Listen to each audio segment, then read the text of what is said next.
Does your child constantly seek intense movement, never seem to get dizzy from spinning in circles, or crave loud noises and strong sensations? If you've been told they'll just outgrow it, it's just behavior, you're not alone. And what many parents don't realize is that these aren't just quirky behaviors, they're often signs of hyposensitivity, a frequently overlooked sensory processing condition. Sensory processing actually affects up to 1 in 6 kids today.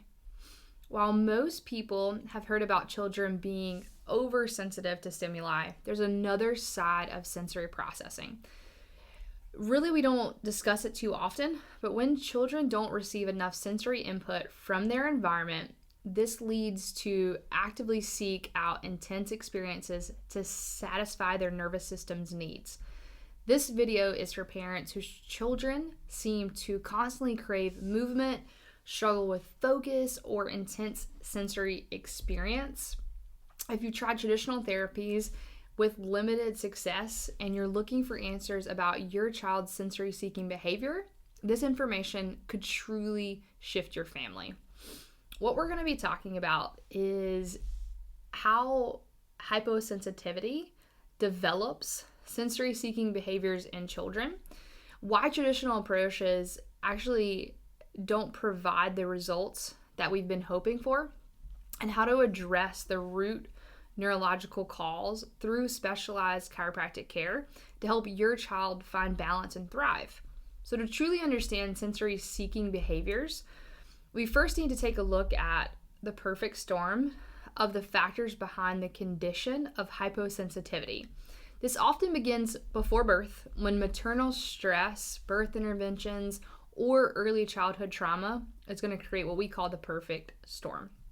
This early stress can lead to subluxation, which is going to be affecting the nervous system's ability to communicate. The result is called dysautonomia, an imbalance in the autonomic nervous system that affects how children process sensory input. It's not just the perfect storm that's contributing to sensory seeking. So let's talk about some signs that may indicate hyposensitivity in your child. These behaviors in children are going to be sensory seeking. So they occur when the nervous system craves more sensory input to feel regulated. This happens when the brain is under-responsive to sensory signals, leading to the child to seek out intense sensations to stimulate their system. Common sensory seeking behaviors. So your first one's going to be the movement and body awareness. So your vestibular and proprioceptive seeking. So they're going to be constantly running, jumping, climbing, spinning, rocking back and forth, just bouncing or swinging excessively, crashing into furniture, walls, or people on purpose, enjoying tight hugs, squeezes, or rough play, tiptoe walking or stomping. Number 2, we're going to see touch and texture seeking. So they're going to be rubbing or stroking fabrics, hair, different surfaces, touching everything in their environment, including people, constantly chewing on clothing, pencils, toys, or their hands, preferring messy play, so like mud, slime, sand, and smearing substances on their skin.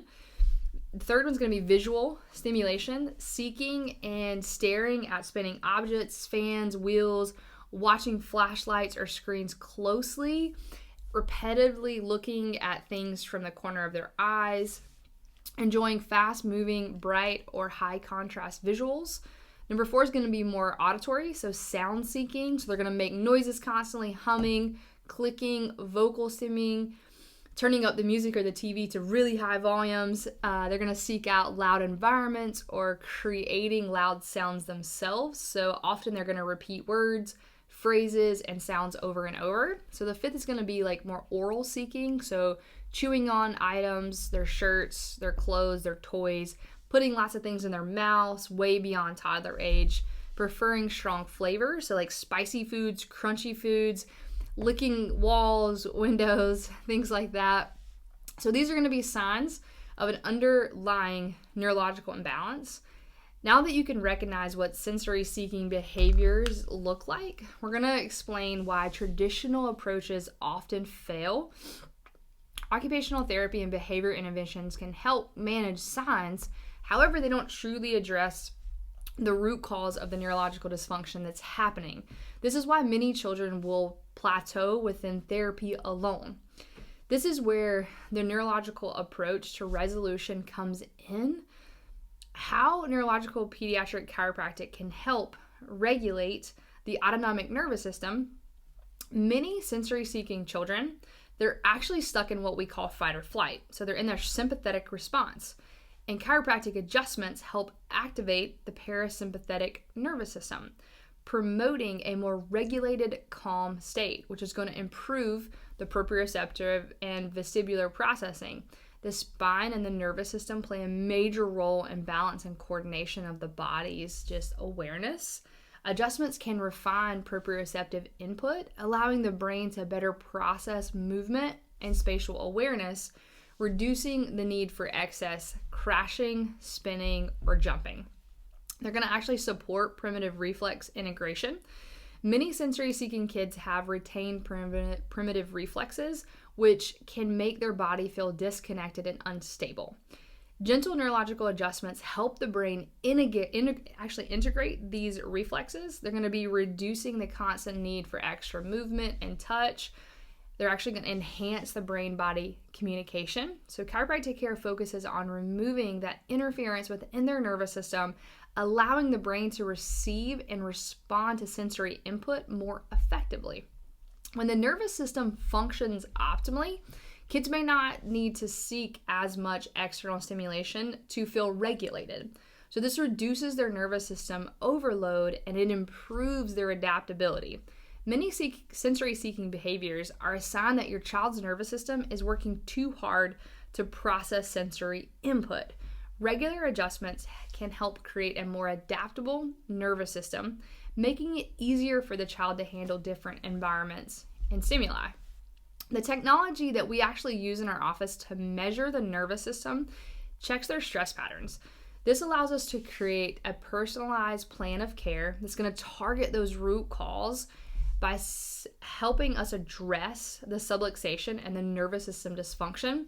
We can restore proper sensory processing. If you're tired of watching your kids struggle with sensory-seeking behavior and you're ready to find real lasting solutions, it's time to take that next step. At Cultivate, we use that state-of-the-art technology to identify the exact patterns of nervous system stress affecting your child's sensory processing.